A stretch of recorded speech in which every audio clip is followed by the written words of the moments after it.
Okay, hello. This is Mr. Haku, and welcome to League of Legends University. Hello, ladies and gentlemen. Uh, Basically, making this video to talk about Moonstone Renewer. I have played enough uh, of the item update now to kind of make this video about some items and some considerations and stuff. I just want to get this all out there because I think everything in this video that I'm going to talk about is definitely strong. This isn't really a prediction video because it's really hard to predict how pro teams work. Uh, Stuff will be broken for a long time, and especially in NA, we'll see that people are unwilling to branch out and experiment. So, um, things just won't ever be used. And also, specifically with Moonstone, it kind of all this kind of depends on how Riot chooses to respond to what is coming. Because the second I used Moonstone when this season started, I was using it on Lilia, I was using it on a lot of different champions. Actually, you know what? It might be good to get a notepad. I'll do that later. But so yeah, I'll talk more about balancing it later and like Riot's response to what is probably coming, especially if people listen to this video, because Moonstone and Staff of Flowing Water is the most obvious utilization of Moonstone. We've already seen uh, yesterday in the LCK the Emax Jarvan because Moonstone uh, is similar to Airy in that it procs when you're affecting champions with attacks or abilities. So like when you're affecting your allies. So Jarvan Flag's super good. It gives attack speed to all your allies around. So basically, just to start, so people understand what Moonstone is, because you can Google Moonstone Renewer, and one of the Google questions is how does this item work? So people still are not getting it.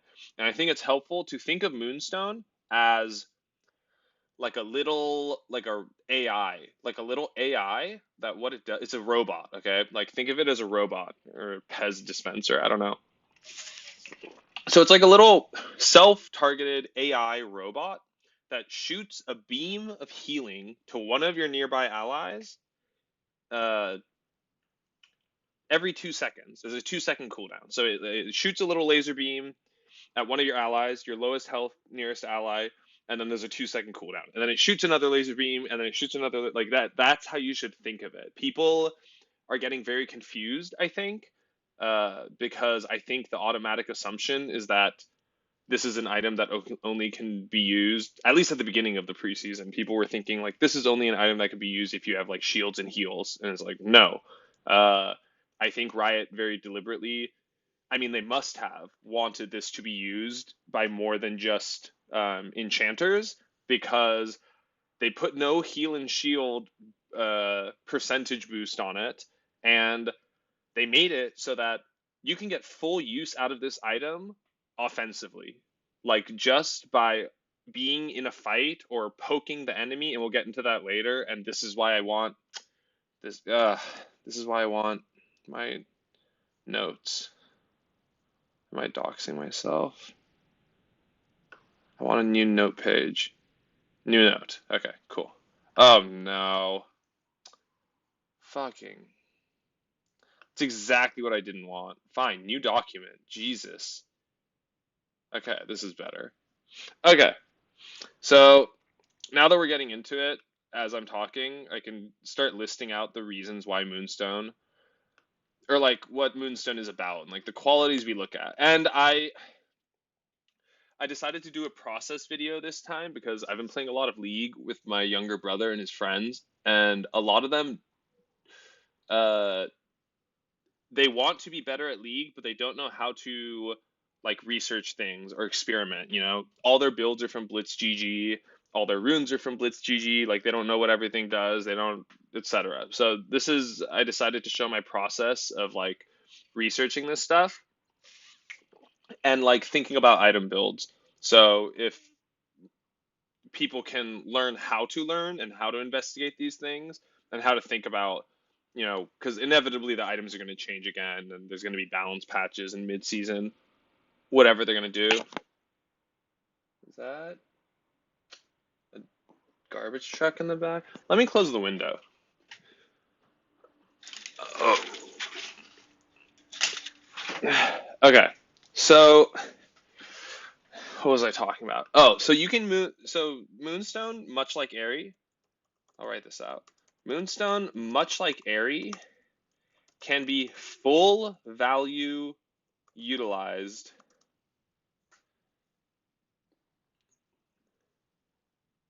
through purely offensive action.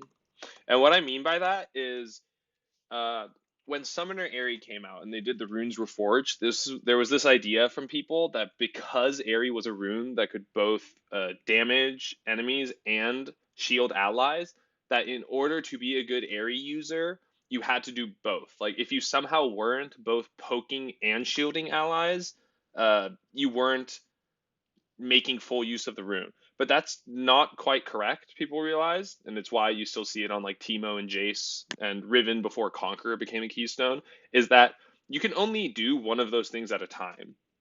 So if you're fully utilizing Airy in an offensive manner on a champion like Jace or Teemo, you are getting maximum usage out of it because you wouldn't be able to shield in those instances anyway, because the area would be out and or flying back to you.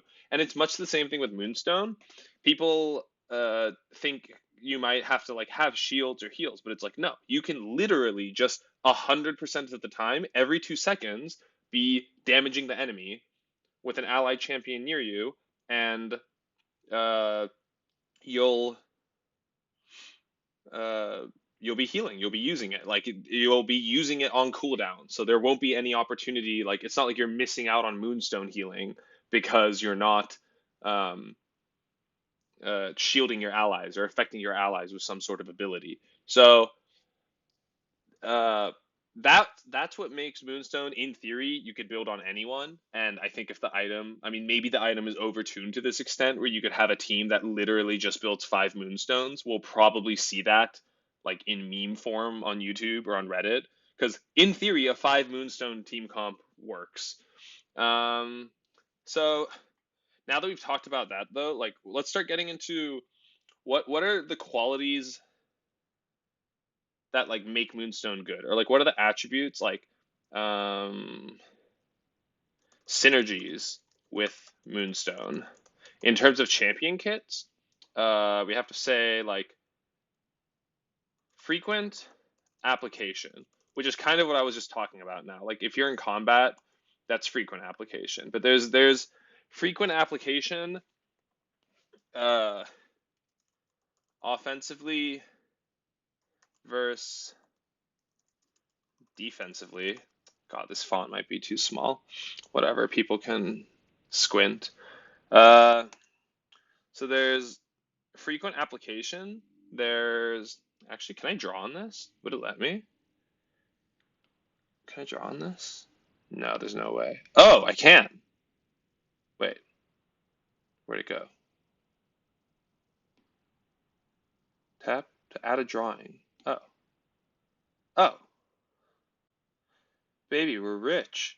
Okay, so let's say there's frequent application, offensively versus defensively. So this brings up another thing, which is like a so frequent. So frequent application breaks down into a few things. So it breaks down into damage over time. One, if you're a champion with dots, it breaks down to uh like safety, which often comes in the form of range, but not always. So safety slash range. And then what else are we looking for? Like so damage over time, safety slash range, and then you could say um, ally effects. you know, ally effects. So we have these three categories. I really should not use green next time. This is so ugly. So we have these three categories, and already, if you look at like the champions that you would traditionally say should build Moonstone, the ones that people would think of, Soraka, Janna, etc. You say, okay, they have safety range and they have ally effects, and that's what people like traditionally think of. Um, and specifically, you'd say like the range. They have the kind of safety that comes with being a range champion that's supposed to operate in the back line. Another kind of safety, though, you would say is um, like survivability safety, uh, which is a reason that you see a champion like Lilia building Moonstone Renewer. Um, because she not only she has that safety, she has the damage over time from her passive, so it makes her a really good Moonstone user as well. Lilia falls into another category. I'm just gonna write this down now as like a subcategory. But oh my god, how do I go below this? How do I just draw, dude? Like just let me draw uh thing, like just make the whole thing the drawing. There, read it. Whatever, whatever. There's another uh whatever. I can delete this.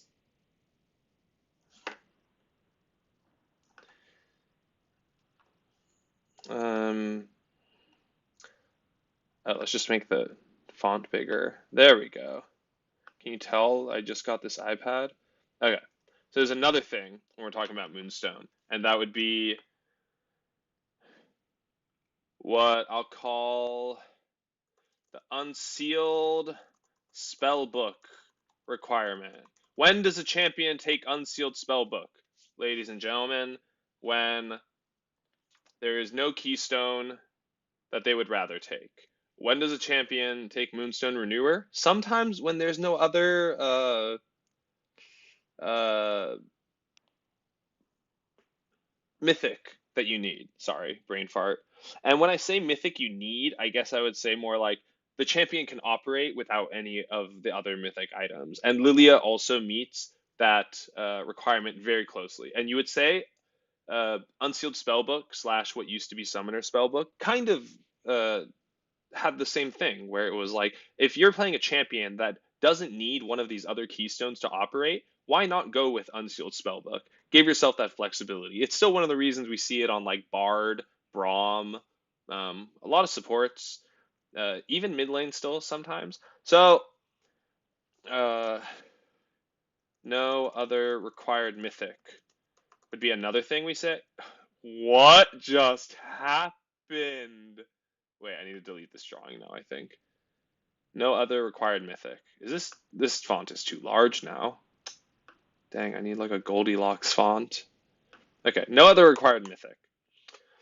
Um, what else when we think about Moonstone? It's cheap. One, it's cheap, so you start getting your build faster. You start getting your mythic passive faster. What do I want to talk about now? So we talked about Lilia. Lilia is both damage over time and survivable. Survivable. We saw Jarvan last night in the LCK. How does Jarvan's work? So Jarvan's flag buffs attack speed. So this would be ally effects plus poke, frequent application, and range safety, I would say, because it's like, it's from far away. But I was talking to my friends about this because I was talking to some people in Discord and they were trying to say, this Jarvan build that we just saw with the Emax, the Airy, the Moonstone, I don't know, Staff or Ardent, probably Ardent if you're going Jarvan. They were saying it was already played last season, and I don't think people understand quite like the difference between last season and this season because there used to be off-brand builds that did this same sort of thing, but they had a constant reliance on Airy plus what's that? What's that rune called? Is it Bond of Stone still? Bond of Stone. No, wait, it's not Bond of Stone. Is it Stoneborn Pact? No, it's not. Font of Life. There we go. So like cheese Ardent builds used to rely on Airy and Font of Life pretty much, because Font of Life would give champions that usually wouldn't have a heal to give to the allies, and then that would proc, Airy and Ardent and la di da di da. So now, uh, you have Moonstone. Not only do you have Moonstone in addition to these other things. And I would, by the way, if we're talking about runes for this build in general, the primary tree is Airy. And the secondary tree, I would guess you go Revitalize for the increased healing and shielding. And then you would go Font of Life maybe just to give yourself even like another way to proc things. Because like, um, Jarvan EQ, you apply this Font of Life passive to everyone that you knock up. So, and even slowing them. So like this gives another way. The second tree you might want to go is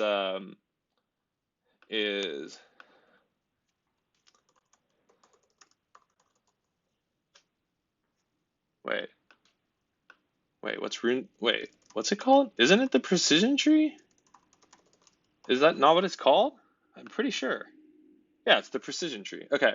So then the other thing is you would go like presence of mind, which is already really good on dot champions, but it like rewards your Moonstone poking, and then you can get something else. But okay, what were we talking about? So Moonstone. So with Jarvan now, instead of just having Airy and Font of Life, you have Moonstone, which adds in the duration of the Jarvan flag like another 3 or 4 procs of a thing, which then would proc. So instead of just Airy plus Font of Life procs now, you can go Airy plus, okay, so here what I'll say. Plus sometimes people go Font. You don't always have to go Font. But let's say Airy plus Moonstone plus maybe Font.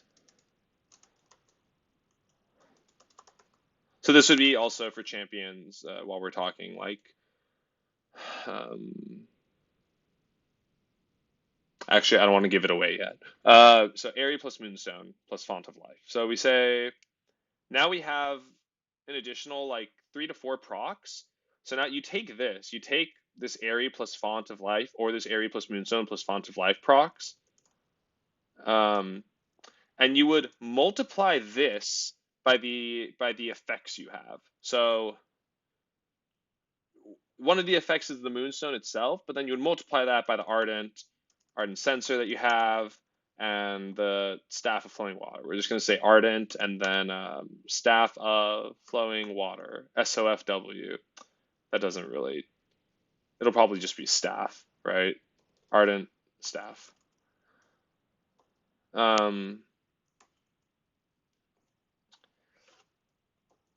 Times Ardent Staff. So you see, like, just by adding the Moonstone, like, the effectiveness of this Emax Jarvan build is multiplied by a factor of like 3 or 4. Like you're getting an insanely higher level of value out of things. Lilia, I mean Lilia wasn't around before. Also, Lilia can't proc Bond of Stone anyway. So then we say, okay, we have these requirements that I guess I deleted. What were they? It was like, so you're good with Moonstone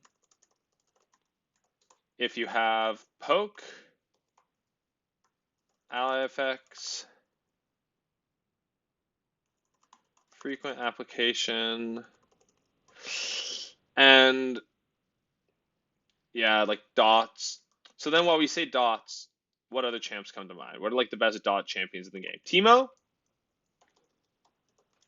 Kind of true, kind of troll though, because I mean it has no range limit, so you can do like global shrooms and be healing your allies that are near you, but that's not really reliable. I mean it's like kind of cheese, but I guess Teemo would be okay in the 2v2 because his damage over time would mean that he's constantly proccing it. But what else? What else do we have? Brand. Brand is one. Brand is one, and Brand. I don't know. I mean, like this is also still kind of cheese. I what I want to talk about is Moonstone plus Demonic Embrace. And the reason I want to talk about this is that this makes use of the offensive use Moonstone build, which would be, yeah, based on things like poke or being in combat with champions. And what this build is about is because Moonstone is a mythic,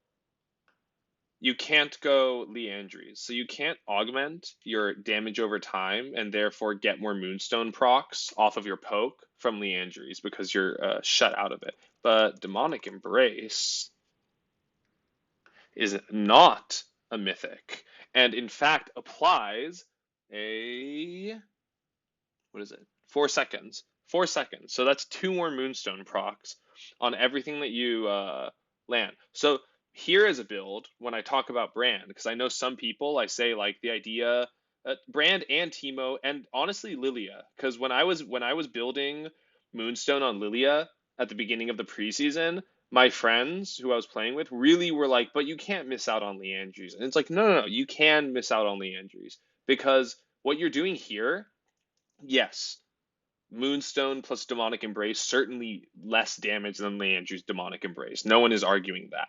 But it's about the damage differential between, the enemy team's damage to you and their healing versus your damage to them and your healing. And the amount of Moonstone procs that you get currently, I think, is stronger than the damage from the Leandries.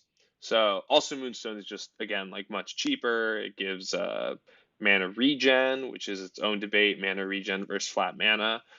But so then you look at a champion like Brand and you say, there's no way I would ever give up my Leandries for a Moonstone. And it's like, yeah, sure, maybe.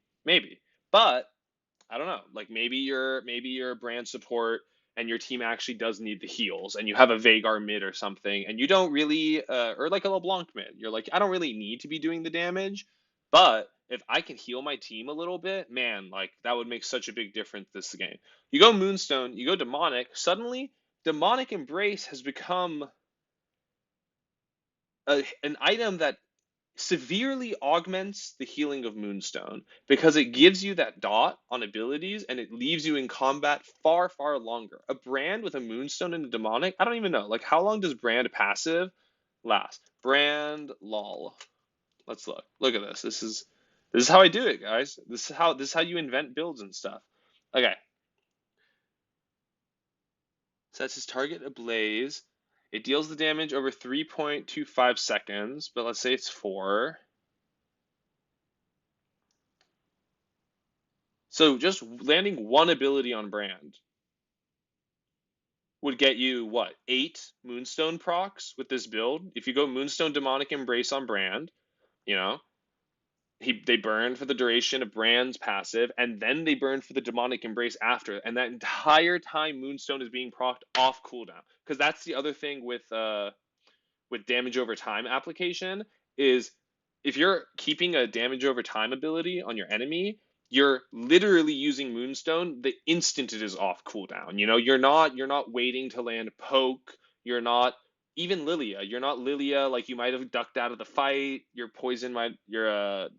dream dust might have expired. You have to come back in. If you put as Lilia too. If you have Demonic Embrace, like it's just on them all the time. Every 2 seconds, it's boom, boom, boom, heal, heal, heal to your team. Like every 2 seconds.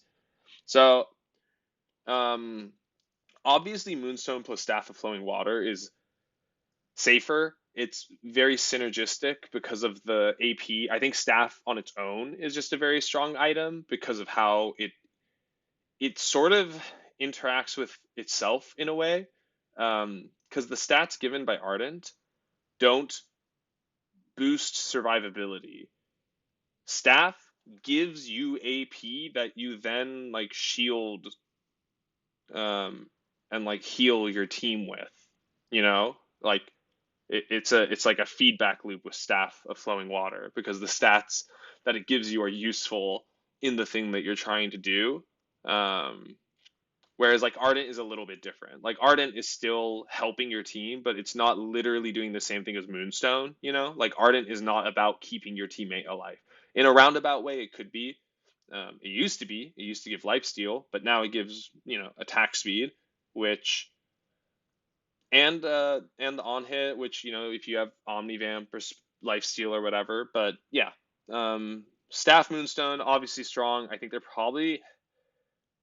they should probably nerf Staff, to be honest, because I think Staff would be ridiculous. I think Staff on its own, um, and this is like a side tangent that we could talk about. So if we look at this is like kind of related to the item rework. So Staff of Flowing Water, and I want to talk about Staff of Flowing Water and something else. So Staff of Flowing Water is 2,300 gold. It doesn't give cooldown reduction, so that's one thing. But like, look at uh, basically, I don't want to my summary is just this item is ridiculous on mid laners who have shields. So like champions like Karma, champions like Orianna, like this item is ridiculous even if you don't go a support build, even if you don't go Moonstone. Like you can go uh the Andrews and then Staff of Flowing Water on champions like Karma and Orianna, and you will be so strong. You will be so strong even on your own already. Like it's not even like you're sacrificing that much. And why do I say that? The item is so cheap. It's 2,300 gold, and you have to think when you complete an item, what else happens? You get one boost from your mythic item passive. So cheap items now, you have to think about them a little bit differently with the mythic passive that Riot has added into the game. So Staff of Flowing Water as like a second or third item is godly already on champions like Orianna and Karma, and then in the 2v2, it just makes you crazy. Like it makes your 2v2 so strong. So I think Staff is actually too strong. I don't think in terms of like the Moonstone Staff of Flowing Water combo, I think Moonstone is doing less of the carrying here, but I do think maybe there's too much mana regen in this build overall. They might need to balance out Moonstone by lowering the mana regen. I hope that's what they do instead of changing the way that Moonstone behaves. I like the fact that Riot is attempting to make it accessible to everyone. I think it creates like cool builds, but it needs to be a greater loss of you need to be missing out on other things more, I think. And like probably less mana regen would help with that. While we're on the subject of cheap items, there is another cheap item that is like absolutely cray, and it is Chemtech Putrefier. If you are going Morellonomicon, I am of the opinion that Morellonomicon is like not worth it when Putrefier is in the game. Unless you desperately need uh the 250 health and like or you literally do not have an immobilize. Like if your champion doesn't have a way to apply this severely grievous wounds on the Chemtech Putrefier, like okay, fine, that's one thing. But again, we have an item that's 2,300 gold. So you get that completion on a legendary item for your passive on your mythic, and then it gives mana regen again in a season where mana is such a precious resource. Like the fact that this gives mana and ability haste, and Morellonomicon just gives health. Like 90% of the time, I think Chemtech Putrefier is going to be the correct choice. And you have to think Morellonomicon only gives the severely grievous wounds if they're below 50% of their health. Putrefier allows you to apply that 60% healing reduction immediately. Like once you catch someone out or something. Like it's a lot more control over it. And it's so cheap. It's so good. This thing, if you have a mana flow band and you get this item, you will not have mana problems. And also just think about sending a Karma mid or an Orianna mid And they have they build both Putrefier and Staff of Flowing Water. So they have two legendary items completed for 4,600 gold, two mythic procs on it. Like the amount of utility. I think these items are I'm really loving playing mid champions, shield champions. What else are we talking about? Is there anything else to say about Moonstone? Oh, yeah. Moonstone Sivir.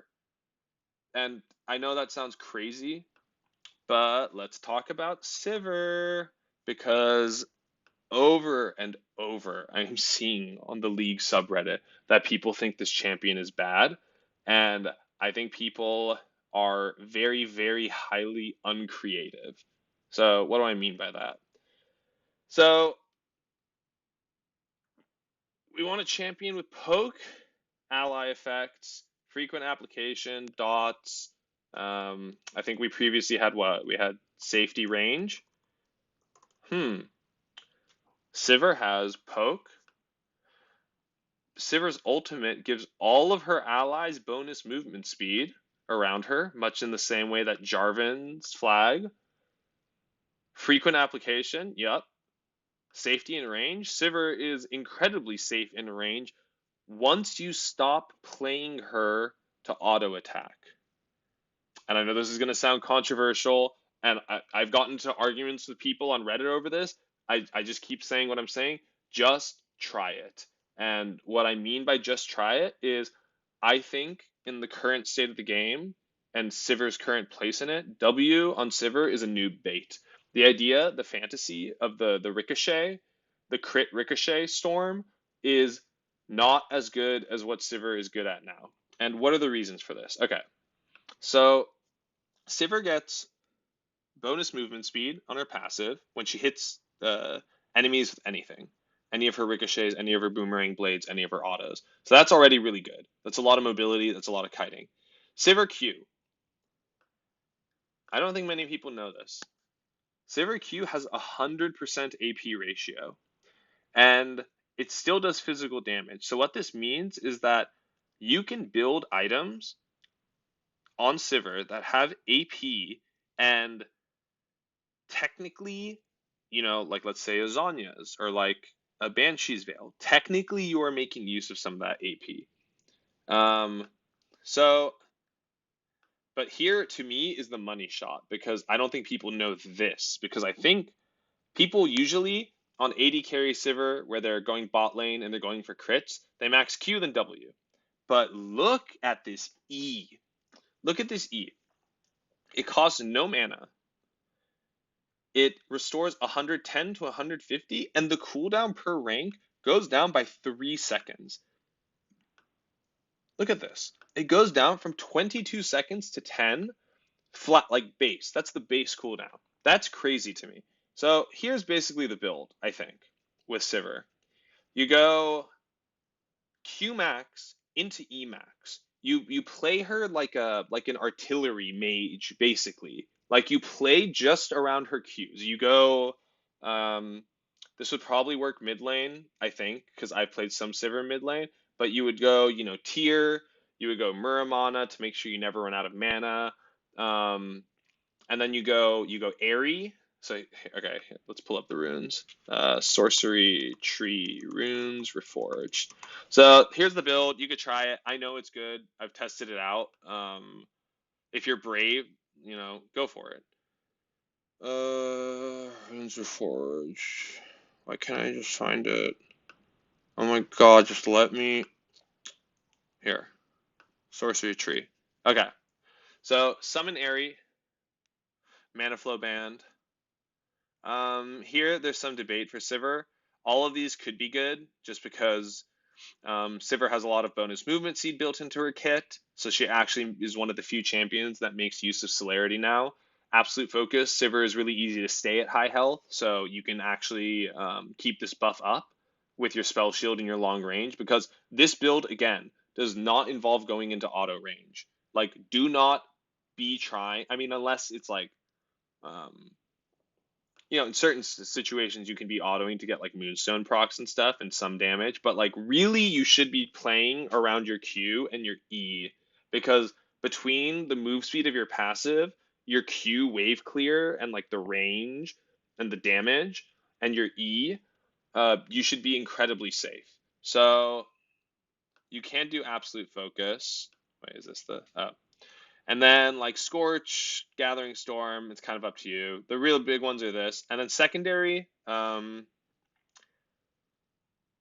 Sivir for this build, because I don't even think I've mentioned it yet. This is a Moonstone build. This is Moonstone Sivir. Yeah, I did mention it because her ultimate, it does the same thing as Jarvan Flag. So you go Airy Moonstone Sivir, and specifically, you have to think about it like this. Jarvan, the ability that's giving you the Airy procs and the Moonstone procs is not his ultimate. On Sivir, it's actually her ultimate ability, unless you're activating it offensively. So on Sivir, with the Moonstone, you can actually go Ultimate Hunter. Sivir's a very easy champion to get assists on because of her ultimate, granting her assists on kills her allies get if she's giving them the movement speed at the time before. So Sivir's good with all these runes because she stacks them very easily, but Ultimate Hunter is really good when you're doing something based on her ultimate. And then you can go, any of these visions, or if you need Taste of Blood for lane. Sudden Impact's not good on Sivir, obviously. Cheap Shot's probably not good unless your team has a lot of CC, but really the Ultimate Hunter. And then, like, if you don't want to do that, another option, and we kind of talked about it earlier, is Presence of Mind is good with Moonstone because it puts further reward into poking them. If you poke them or you apply a damage over time on them on a champion that either you've built Demonic Embrace or you're playing like Brand or Lilia and they have damage over time, this Presence of Mind is going to do with mana what Moonstone does with health. Like every tick of damage, you're going to get a little bit of mana back. So it's really good. It's really rewarding. If you're playing a damage over time champion, you almost always should be taking Presence of Mind. It's basically Moonstone with AP, the second with mana, the second effect. And then like you could take whatever else you want in here. Last option I think for Moonstone runes would be Font of Life. Doesn't work on Sivir, but Revitalize if you just really want the shields to be good. Also, there's variations of Moonstone builds that include Guardian. You would basically go Guardian instead of Airy if there's more threat on your AD carry. Guardian is a stronger defensive rune because it doesn't have offensive capabilities like Airy. It's fully slotted into defense. The shield is much larger, but it still works with Moonstone builds. So, yeah, that's a variation. I think the Airy builds are more fun because you can use it offensively. Also, I talked about a little. People think it's like a meme, but actually you can straight up build AP items on this version of Sivir because of her Q having 100% AP ratio. So you build Moonstone that has 40 AP.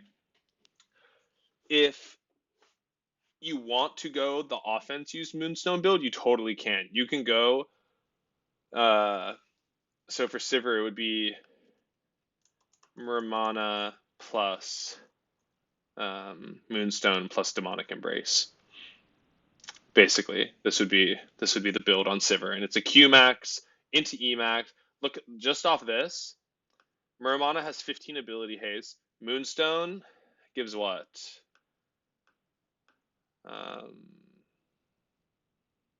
Where did I put my Moonstone? I think it was here. Moonstone gives 20 ability haste. Muramana gives 15, so that's 35. And then you have 10 more from finishing 2 other items. So it's like 45. So your E cooldown gets down to like 7 seconds, and by the end of the game it gets down to like 5, and you're just incredibly safe. And you have so much mana from Muramana. You have mana float band. You have mana regen from Moonstone. You have potential mana regen from Presence of Mind. This build, if you're patient and you understand how to play poke builds, this build on Sivir, and by the way, Misfortune. I have a friend. He has been playing Misfortune top lane Emax for like years, maybe at least 1 year, and we thought it was a meme, but he never dies. He just farms. He controls the wave perfectly because her E is such a ridiculous range and it's so reliable. So you can do this same misfortune, this same Sivir build, this Muramana plus Moonstone plus demonic. The demonic one is more, I would expect you could do it in solo queue. Um, I think it's good. This is like definitely a more offensive Moonstone build compared to like what something like the Muramana plus Moonstone plus uh what like a staff slash Ardent. But the thing is, like, if you're gonna do this, if you're gonna go the Moonstone plus the staff slash Ardent, then you're full support to the point that you wouldn't even get the Muramana. Really, if you're going all in on like supporting some carry on your team, and if you're doing that, then these builds are not that fantastic. I mean, you can do it. You can still do. You could do like a full support Emax Comet MF, full support like Poke Sivir, full support um yeah, stuff like that. The Jarvan's different because the Jarvan isn't ranged, but like you could do full support Misfortune Saber. You can do full support like any Moonstone thing, any Moonstone champion in the game. But I think where the balance should be is that that should not be that good. Like if I go um, Misfortune, Emax, Moonstone into Staff of Flowing Water, I should not be as powerful as like as powerful support as like a Karma that did that or like a Soraka that did that. And like if I am, then Moonstone is too strong. That's like a sign. It should be viable but not optimal. So that's where these kinds of builds come in, where you're slotting in, not this one, the Muramana plus like Moonstone plus what it would be like demonic. So here's like the Exodia Moonstone build. I think for champions like Sivir, Misfortune, um, Lilia's a little different. The Muramana is basically if you're a champion that can use it in that way. You scale off the AD or you're gonna like run out of mana. So it's that plus Moonstone, and then I think demonic embrace, and then Chemtech. I think you go Chemtech, and then obviously like your last few things are always up in the air, but like you could still get like a staff of flowing water if you're playing like a Karma or a champion. Yeah, see, so there it just like mixes and matches. It's like if you're playing a champion that would go the Muramana, you probably don't go the staff of flowing water or the Ardent. Like you basically, I think you decide, but it's I hope that by understanding the mechanics of the Moonstone, like how it's you are basically activating the Moonstone to then auto target things. And you just have to make sure that you're meeting those activation conditions. And there's lots of ways that you could do it through runes. There's champions that you could pick. Obviously, like what? Let's go to maybe this will jog something to think of because there's definitely other um, things I want to talk about. Um, I spilled a glass of Pepsi all over my laptop, so I can't play a league anymore. So I decided to take the opportunity to just go through the items, do like a somewhat definitive guide for the beginning of the season, because already I feel like people are going to be not innovating properly, and then LS is going to get a lot of pressure, or not pressure, a lot of praise for like coming up with the most basic stuff. Like, yeah, Moonstone staff, flowing water. Yeah, like no shit, bro. Um, okay, so who do I need this? I can open that up later if I need it. So who else is strong? Uh, Poppy is strong. Uh, Tanky champions with AD ratios are strong because Titanic Hydra now has a health to AD conversion, and it gives champions like Poppy specifically. Poppy, all of her ratios are bonus AD ratios, so she can really one-shot people, even if she's barely built any offense. Who else is strong? Uh, Nocturne is probably going to be bonkers after this patch where they buffed him, like lethality Nocturne, mid Nocturne.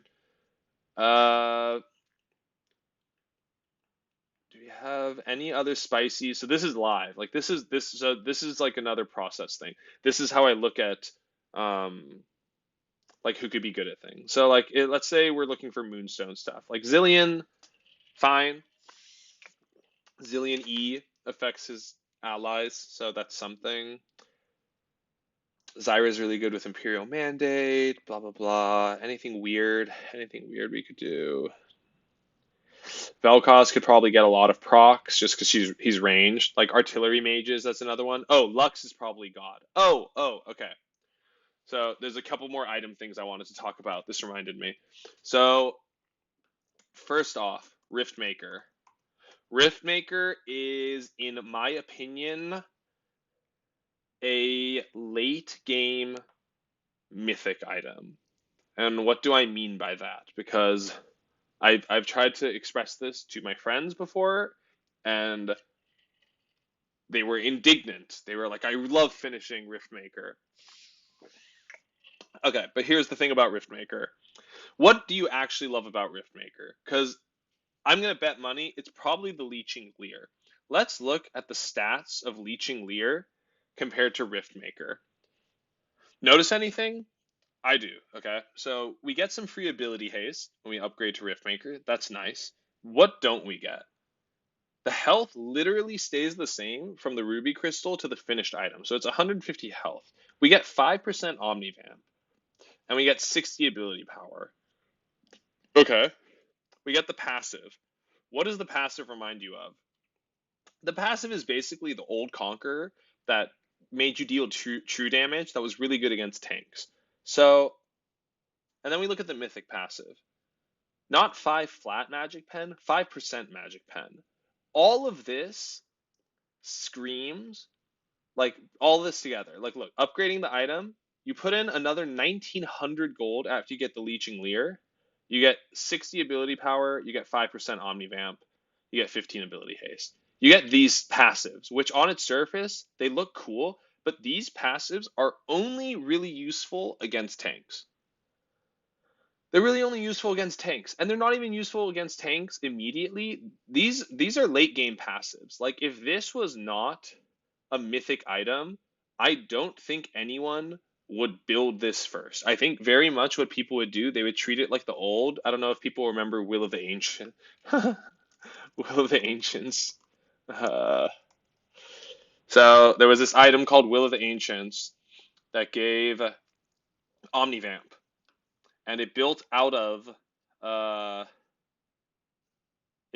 an item called. Can I not even? Can I not even find Hextech Revolver? Oh, okay. Well, it built out of an old version of Hextech Revolver, this Will of the Ancients item. And the old version of Hextech Revolver is basically what Leeching Leer is now. If we go down far enough, we'll find old Revolver. Yeah, see? Here. It was a 1200 gold item. It gave 10% spell vamp.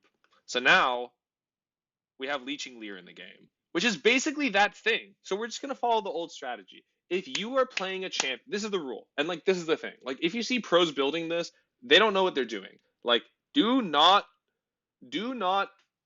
rush this item. It is so not worth it. Like look at the cost analysis. Wait, let's look at Leeching Leer actually. Cost analysis of Leeching Leer. Wait, go back. It's just like maybe it's better if I give an example. Like, who's a champion that right now is building Leeching Leer or is building Riftmaker? Is Lilia or has everyone switched to Moonstone? Oh, Leandry's duh. Um, let's say Akali. I think Akali is building Riftmaker. So like, let's look at Akali Riftmaker. Yeah. So like, what is she going after Riftmakers?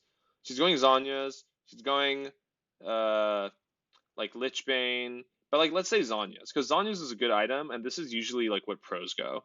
At some point, like they will always build Zhonya's. Look at Zhonya's; it's 2,500 gold. The amount of gold that you are spending to upgrade your Leeching Leer to a Riftmaker, 1,900, that is almost the entire cost of a Zhonya's Hourglass.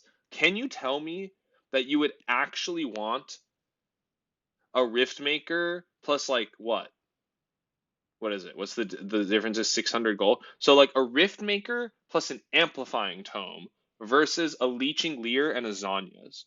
Like think about the utility. Think about like what you actually have. This magic pen is not good until the enemy team has magic resist. Think about uh Ludens, Ludens and Rocket Belt. They give 5 flat magic pen from the mythic passive. You know how much magic resist the enemy has to have to make this as good as that one? The enemy has to have 100 magic resist. They have to have basically like a full MR item to make this mythic passive worth it. And then this, as we saw with the old Conqueror, this Void Corruption passive, as we saw with the old Conqueror that dealt true damage, people feel like this is a universally strong thing because it's true damage, but it actually works against it only works against tanks, or it's only really good against tanks because tanks are the champions that are building resist, so the true damage actually means something. If you're doing damage to an 80 carry, like how much magic resist are you really cutting through? Like almost nothing. This item needs to be treated. This is a last slot mythic. This is you sit on your Leeching Leer, you finish this like fourth or fifth item. You treat it basically like a Void Staff. That's what this item should be treated as. This item is tanky Void Staff. This is tanky Void Staff for champions like what champions? Let's see. Akali might be one of them actually. Akali is a good example. Champions, I was gonna say, who you might want to go Void Staff sometimes on champions like this, but it's too squishy. That's the only problem. So like champions like Akali, what other champions can we do? I'm sorry this is becoming a rant, but really like this is just I've played enough to kind of solve the season in a lot of ways. So I'm trying to get this out there so people can actually start playing the game intelligently because holy crap, I watched a little bit of the LCS and the quality is so bad. Like the game quality and the cast, they just okay. I don't want to talk negative, but here. Who was I looking for? Silas is another one.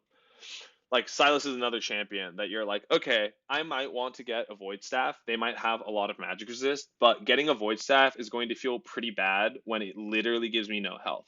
So Void Staff gives 40% flat magic or percent magic pen and like 60 AP. You literally get 60 AP from upgrading your Leeching Leer to a Riftmaker, so that's literally the same.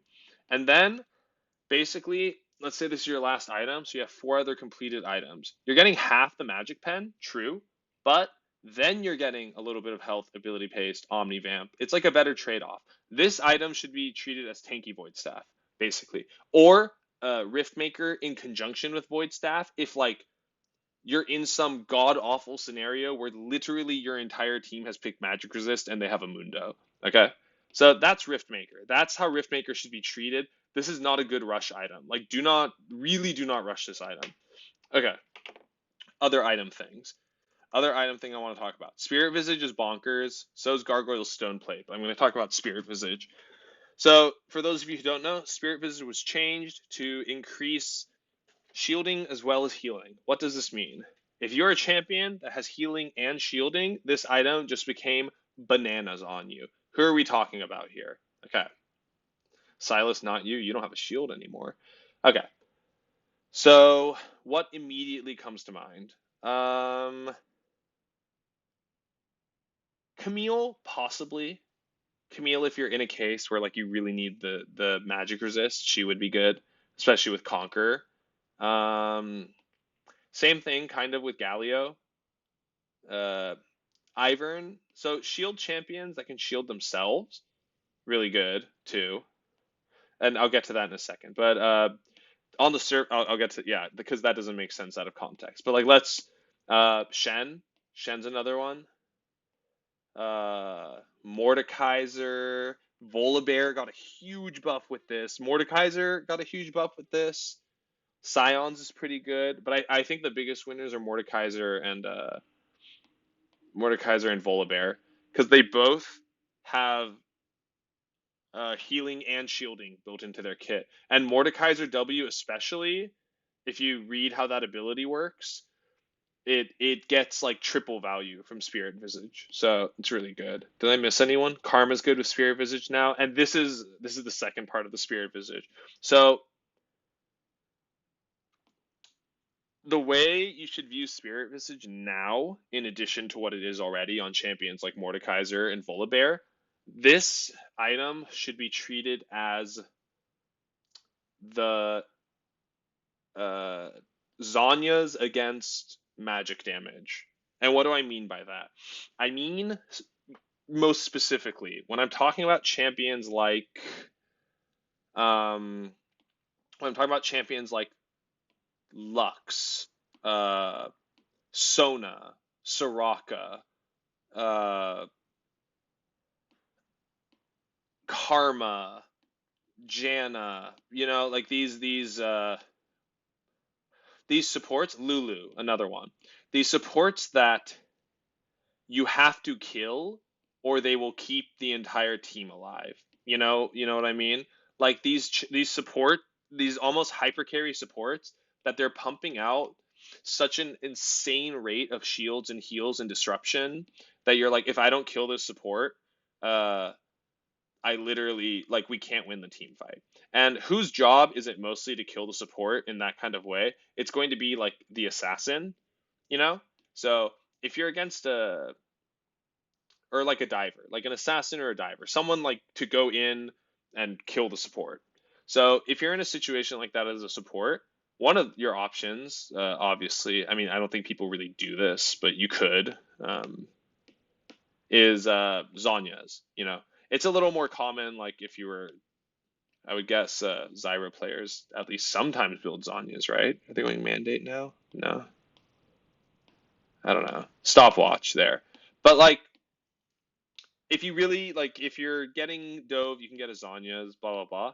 The same thing is kind of true for Spirit Visage now. Like if you're playing against Fizz, for example, or like a Cassidon, some kind of AP threat that's really going to dive on you, and you're playing like a Lux support with Moonstone and Staff of Flowing Water, and you're just W spamming, this is actually going to give you an unreal amount of survivability, especially if you're a champion like a Lux or a Karma that has these self shields. But even champions like Soraka, um, yeah, like this is an incredible amount of survivability against AP dive champions. So I hope people start considering taking this in the same way that people take uh,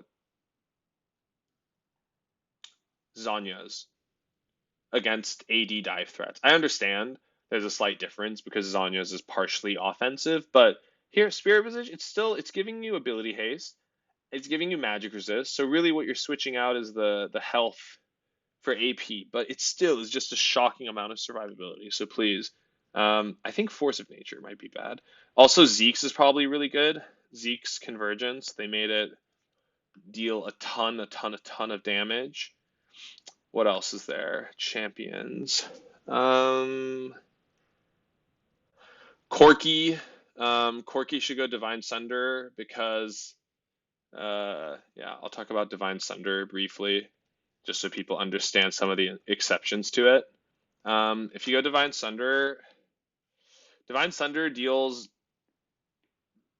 physical damage on hit, but there are certain champions where it'll deal magic damage, and those are these champions. So, hmm. They're missing one. Huh, that's interesting. Okay, well, just so you know. So Galio, Camille, Corki, Nidalee's Q specifically.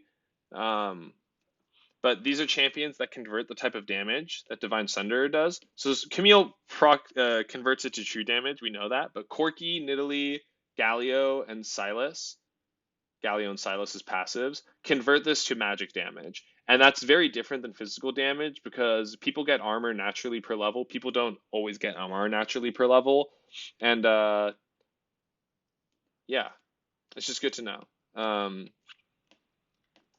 It also procs on Victor Q. I don't know why that's not included here because Victor's Q discharge also um, turns the entire triggering attack into magic damage. So I think Divine Sunder is really strong. I think top lane Victor can come back with Divine Sunder Q max. Yeah. Next basic attack is modified to deal magic damage. All damage dealt by Spellblade on the enhanced attack is converted into magic damage. Yeah. So Victor Q also turns Divine Sunder into magic damage. Um, I think this Silas build could also become a thing. Silas passive was changed around a lot, where when Riot was trying to balance Silas and removing the auto resets from his passive, and they gave it an insane amount of AD scaling, which has led to some experimentation with Muramana Silas. And then also now it converts everything to magic damage. So you can go Divine Sunder on Silas, and I think it might be actually busted. Yeah. Is there anything else to talk about? Are there any other items to talk about? Let's go down the mythics. Blah blah blah. Everfrost is strong. People are sleeping on it. Frostfire Gauntlet's gonna be strong now that Sunfire Aegis is not nearly as good. AD carry items. People are acting like Shield Bow is not good. Gale Force is better than Shield Bow if you have one or two engages to dodge on the enemy team, and Gale Force will allow you to do that. But if you're playing against champions like Vi, Talon, Zed, I think Immortal Shield Bow has its place. Kraken Slayer, they're finally fixing. Moonstone, Night Harvester. Oh, Night Harvester is a noob bait. People think Night Harvester is the best. Oh, this is something. Okay, so AP one shot builds. So a few things. Night Harvester is a noob bait for one shot builds because of the Mythic passive. The Mythic passive gives you ability haste, whereas look at Rocket Belt. What does it give you? It gives you 5 Magic Pen. So does Ludens. You know what's a lot better when you're trying to one shot people? Flat Magic Pen. And Night Harvester's proc damage is the same proc damage, I think. It's barely higher than Ludens, and it's literally the same proc damage as Hextech Protobelt. So like if you're going one shot builds on champions like Diana, Echo, etc., I think Protobelt is much better than Night Harvester. Night Harvester has been nerfed a lot, so I don't think it fulfills that role anymore. Um, what else? They've generally buffed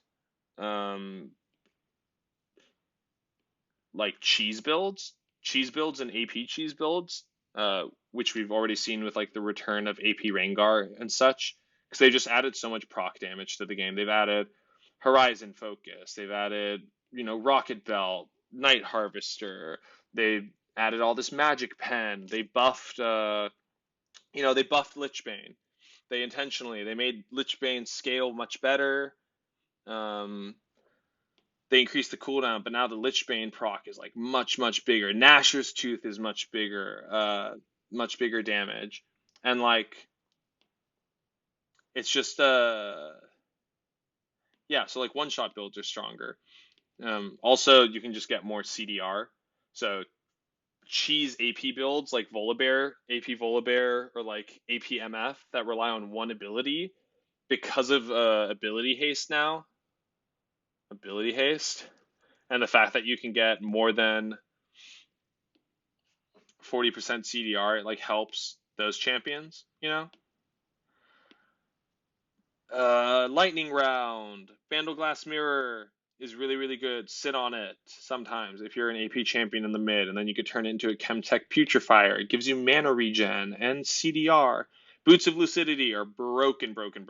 Like they're too broken. Randuin's Omen might be very strong. Um, Zeke's already talked about that briefly. It's super duper good. Surreal's Grudge. This item is also broken. Um, they gave for 10 years. They kept Rylai's passive only onto Rylai's. Now they've given it to AD champions. Except look at this. This item gives 20 ability haste, 30 armor pen, 45 attack damage. Compare this to the stats you get from Rylai's, one of the worst builds in the game. This item feels like garbage to build. It gives no CDR, it gives no nothing. You have to take up 3 slots in your inventory to be building it. It's terrible. Can you imagine if Rylai's gave ability haste and magic pen? Like, you can replace this blasting wand in Rylai's with the blighting jewel item. Can you imagine how broken that would be if Rylai's built out of a blighting jewel and like a fiendish codex, and it gave ability haste and armor pen? So not only that, this combination of stats is just broken compared to Rylai's. Two, the game has been balanced for 10 years around AD champions not having access to a slow in the same way that AP champions did. So now we have to look and see, oh, what champions are going to be broken from this. I haven't done a full investigation, but just off the top of my head, like, think about champions like Nasus, Renekton. Nasus and Renekton ultimates will now slow the enemies around you every second because of Cyrilda's Grudge. Nocturne is another one. Nocturne, E, the leash you put on them, now, before it actually procs, the tether itself will slow them. So it'll be super easy to stay into range. So this, I can't believe they put this in the game. I understand the cost is 3,400, so it's like a very expensive item. But like with this combination of stats, there's no way this item is not broken. Talon's another one, because Talon passive procs Cyrilda's Grudge. Um, Black Cleaver also might be broken. Also, Cyrilda's Grudge gives more armor pen than the AD armor pen. Look, this one only gives 25% armor pen. This one gives a lot. But the Giant Slayer on the AD one is good. So this is just some thoughts from the top of my head. I think already we've seen, like, in other leagues there's some good innovation, but I think people are really sleeping on the item update. I think hopefully this is like shown. I know this has been chaotic and crazy and disorganized. I'm still figuring out how to work now that I've ruined my laptop, but I hope um, this has like been a good demonstration of, like, how to investigate things. Like, how do you think about certain items? Like, how do you like create builds? How do you investigate, champions and stuff? Like, I literally just come to OPGG and I just look and I just, okay, like, what's good here? What's good here? What's good here? Um, because like right now I'm just wondering, Kale is another one that it's like, does Kale's E change the attack to? No, it doesn't. Okay. Well, hopefully this has been educational. Try these Moonstone builds. I'm pretty sure the Sivir one works. People are probably not going to be brave enough, but try it. Try Moonstone Brand, Moonstone Sivir, Misfortune, Emax Misfortune. You can put her bot. You can put her support or AD. You could put her mid. You could put her top. Like, really, just there's a lot of fun to be had. So hopefully this has given you some like inspiration on how to do that. And also all the things in this video, I called them first. So this is also evidence of that for when in 6 months the pro teams finally start getting around to it. TSM, please hire me. Please. Like, I have applied like twice. You guys do so badly at Worlds. Please just hire me to help you cheese your way out of group stage, at least. Dear God, Bjergsen. Okay, bye.